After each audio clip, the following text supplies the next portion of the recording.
Economic advisor to the People's National Congress Reform Elson has taken aim at the government's stated economic relief program. The PUP operates in its own world.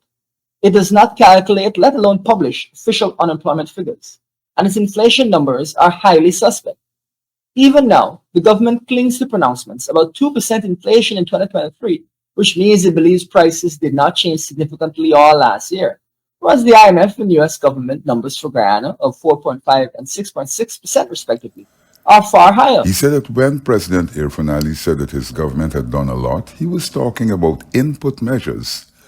This had to do with how much money the government was spending. He was talking purely about input measures, how much money the government spent, but was completely ignorant of whether those expenditures had any impact on unemployment and inflation rates, otherwise known as the misery index.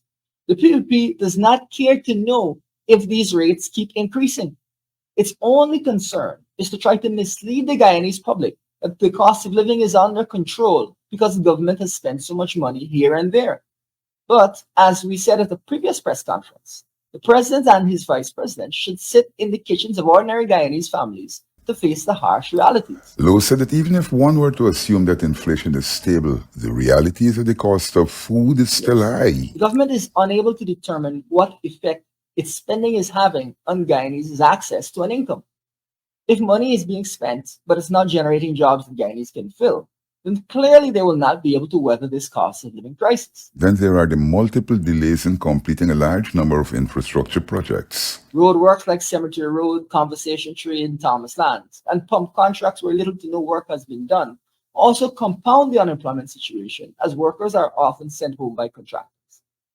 President Ali does not know the effect of his government's policies. The hiding of the unemployment and inflation rates are the hallmarks of totalitarian regimes, he said.